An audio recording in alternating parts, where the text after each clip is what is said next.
সাবেক বিদ্যুৎ প্রতিমন্ত্রী নজরুল হামিদ বিপুর পারিবারিক ব্যবসায়িক প্রতিষ্ঠানের সাথে পরিবেশ উপদেষ্টা সৈয়দ রিজওয়ানা হাসানের পরিবারের সম্পর্ক উন্মোচিত হওয়ায় রাজনৈতিক ও ব্যবসায়িক মহলে ব্যাপক আলোড়ন সৃষ্টি হয়েছে।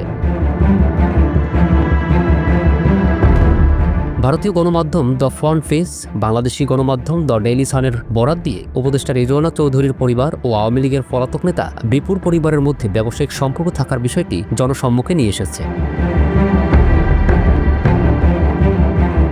এই ঘটনা বাংলাদেশের রাজনীতি ও ব্যবসার মধ্যে সম্পর্কের জটিলতার ব্যাপকতার বিষয়ে নতুন বিতর্ক সৃষ্টি করেছে।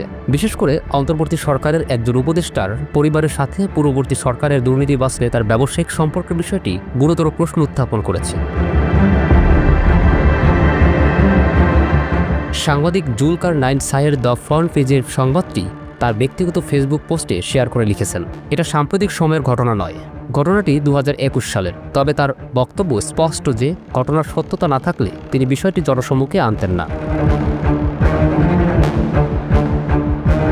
হামিদ সোয়েটার লিমিটেড নামে একটি কোম্পানি, যা একসময় বিপু ও তার পরিবারের মালিকানাধীন ছিল, বর্তমানে তা আনুষ্ঠানিকভাবে উপদেষ্টা রিজওয়ানার স্বামী আবু বকর সিদ্দিকী ও তার ছেলে আহমেদ জারির সিদ্দিকীর নামে নিবন্ধিত রয়েছে।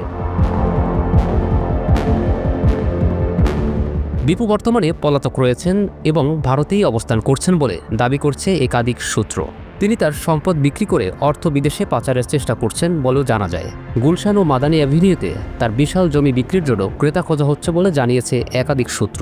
এই পরিস্থিতিতে হামিদ সোয়েটার লিমিটেডের মালিকানা নিয়ে প্রশ্ন আরও জটিল হয়ে উঠেছে।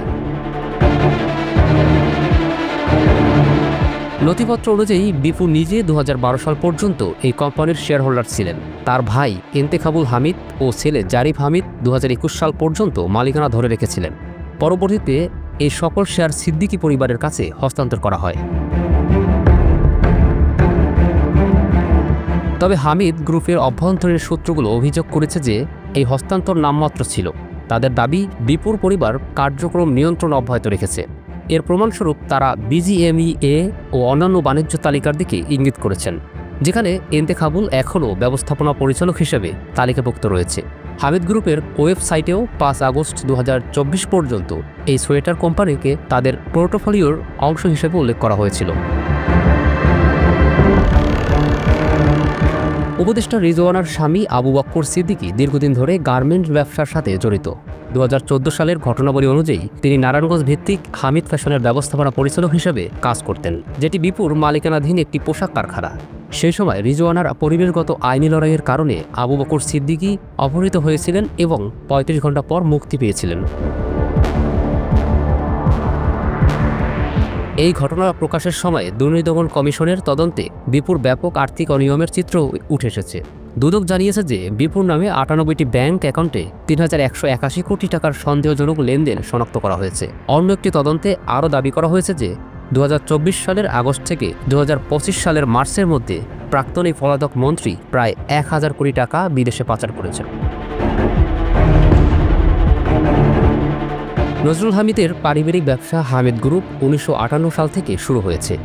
এই গ্রুপের অধীনে রয়েছে Hamid real estate construction limited, Hamid construction limited, Hamid economic zone, Hamid fashion limited, Hamid sweater limited এবং হামিদ অ্যাগ্রো লিমিটেড। গ্রুপটির real estate brand Priyo Prangon নামে পরিচিত। বিপুর ছোট ভাই ইন্তেখাবুল হামিদ গ্রুপের ব্যবস্থাপনা পরিচালক হিসেবে দায়িত্ব পালন করেন। রিজওয়ানা হাসান পরিবেশ ও আইনের ক্ষেত্রে তার সৎ কাজের জন্য আন্তর্জাতিকভাবে স্বীকৃত এবং 2012 সালে র্যামন ম্যাগসেসে পুরস্কারপ্রাপ্ত। তার পরিবারের এই ব্যবসায়িক সুযোগ কতটা স্বচ্ছ ও বৈধ তা নিয়ে জনমনে আগ্রহ সৃষ্টি হয়েছে। যদিও এ বিষয়ে উপদেষ্টা রিজওয়ানা এখন পর্যন্ত কোনো ব্যাখ্যা দেননি। তার বক্তব্যের পরেই জনগণ জানতে পারবেন বিপুর পরিবারের সাথে তার পরিবারের ব্যবসায়িক সম্পর্ক আদৌ আছে কিনা।